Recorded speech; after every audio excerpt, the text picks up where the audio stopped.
Hey everybody, welcome back to another episode of the Savii Sit Down. I am here with my best friend, Hana Ahmed, and today we're going to be talking about Hana and her life. So Hana, how are you? First of all? I'm good, how are you?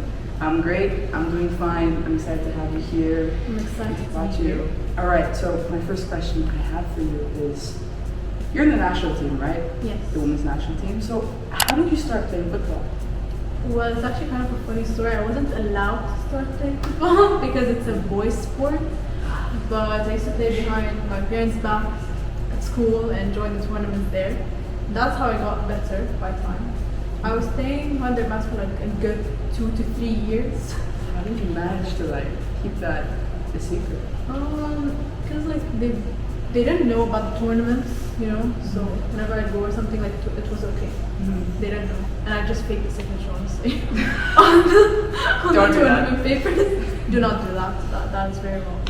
I was in second, third grade like that. Mm-hmm. So were you playing with boys or were you playing with girls? With boys. Ooh. All the time. Playing the street with the guys or like parks. How did it feel always playing with the guys? Honestly, it didn't feel like it was different. Like I felt like I fit in with them, because I used to get bullied by the girls. Ouch. So I'd hang out with the guys. So it's like I'm playing with my friends, So I didn't see them as guys. They were my friends. That's a nice outlook on that. Yeah. I'm glad you found an environment It like made that. it easier to play and get along. And my next question for you, because your parents weren't that supportive, how did you overcome that obstacle of your parents not supporting you at the beginning of your football career? How did you overcome that? What happened? The core reason of why I was able to keep going was because I have a passion for football. Ever since I was little, I was in love with Messi. I want to be like Messi, and I'm still trying to be like Messi. So it was my passion that kept me going, always, and throughout every obstacle, throughout every argument, every fight. But I kept trying to convince them again and again. So eventually they started saying, okay. That my mom agreed first, and then she started convincing my dad. She came on my side, thank God. And then my dad saw me play, and he was like, okay, not bad. And then he eased into it eventually. How did you start playing for the national team? Well, it's actually funny as well because the day that my dad decided that okay, he's gonna take me to an academy, I went to Techers. Okay, it was 7 p.m. Right? And they put me with the newbies that go there to test me out, to see how I play. They saw that I was good, so they took me with the boys there. And I was also good for the boys there. So the next day they were like, come tomorrow at 9 a.m., come train with the women's team, which was their top team. And then that same day my brother was with a club, okay, and he had a tournament. So after I finished training in the morning, my father and I went to watch him, support him.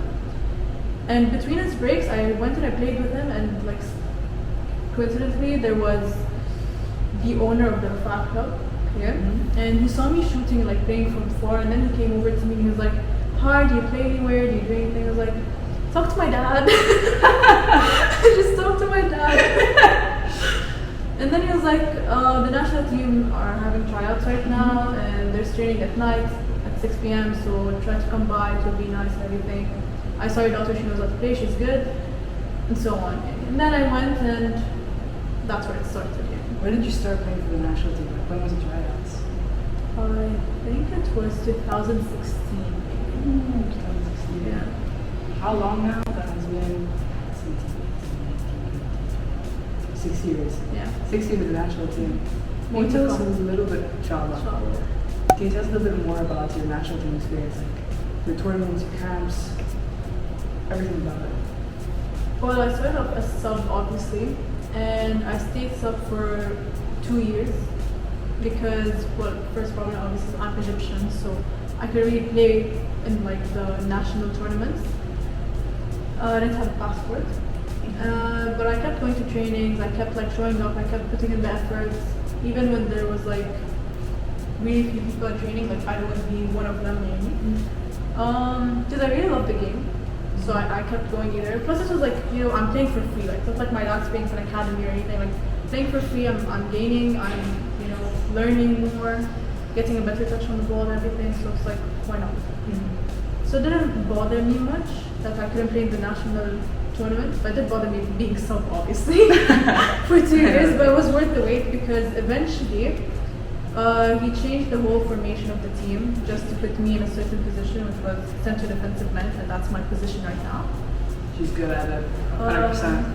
So it was like I felt like I accomplished something because I went from being sub to being the reason that the captain changed the formation of the team that he's been playing with for the past like 4 years or so, you know? So that's when I was like, you know what, I made it. Like, You made it. I made it. And eventually I started being able to play with them, the national tournaments. Going to the camps were amazing. You would know. There were good times. So yeah, that's about it. Okay, I have one more question about the national team experience. What was the biggest lesson that you've learned from being on the national team and playing football in general? That patience is key.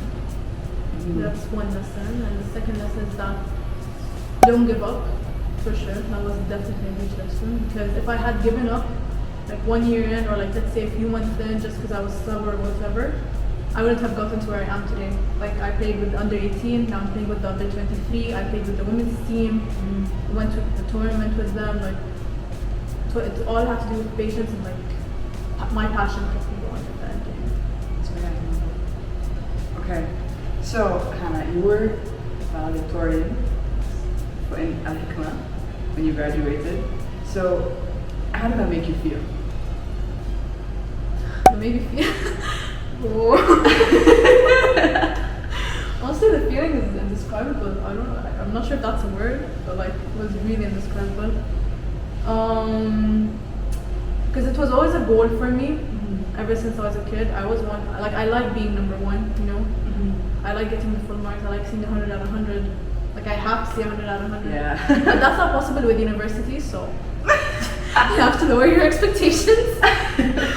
But like as for school and like how I got there, it took a lot of hard work definitely, especially that there was football in between as well.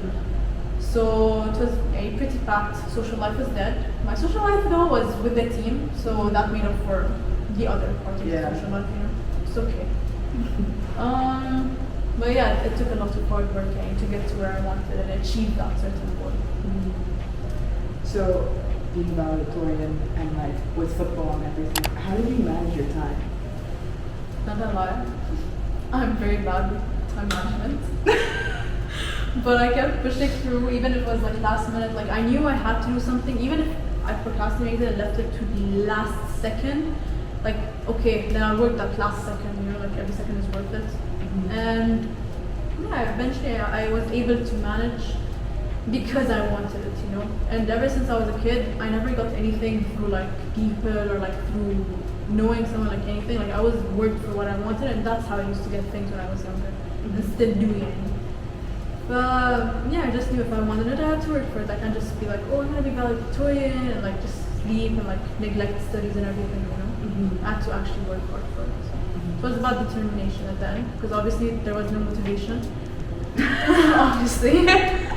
But yeah, you know, determination is key. So right now you're at uni and you're studying mechanical engineering. So why did you choose mechanical engineering out of all the degrees possible? Because what?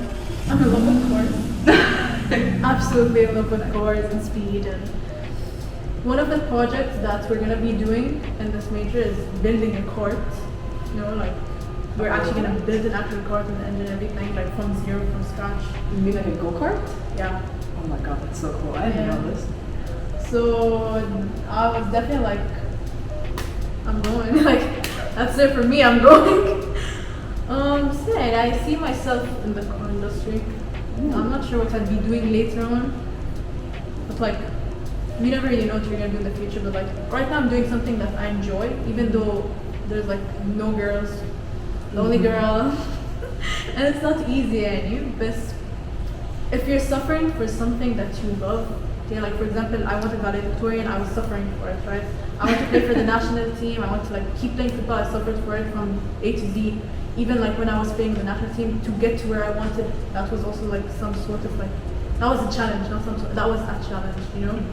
So right now, it's the same like situation with mechanical engineering. I want to be a mechanical engineer. I want to work with cars, especially with like gender equality and stuff. Like it's not gonna be easy, especially in the work like industry. And I'm Egyptian as well. It's another thing being a Bahrain Egyptian, like with the work and everything. Yeah. But like just do what you have to do, and then just leave the rest to God, honestly. Yeah. That's interesting you mentioned gender equality, because my next question was going to be like, what's it like studying in such a male-dominated field where 16% of mechanical engineers that graduate are only women, so there's only 16% that are women. So like, what's it like always studying with like guys? I feel like because I grew up with the guys around me all the time, it's easy to like fit in with them, and they actually help you. They actually help you a lot. I help them, like it's not just like a male thing, like female. I help them. But it's like about like the pay and like the graduates and everything. Like really, like there should be gender equality. Okay, but it's like most girls don't really enjoy getting their hands dirty. So I guess that's part of it. Like you can't really blame gender equality on that end. What a girl likes at the end of the day. But like overall, we should be equal. Like gender equality shouldn't even be discussed at this point. It should be something basic, like part of your life. Yeah.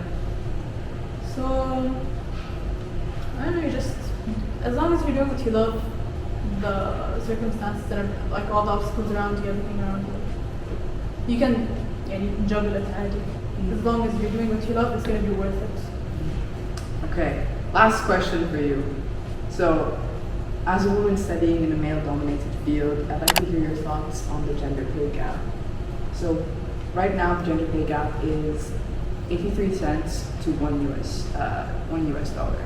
So there's an obvious gap there. So what do you think about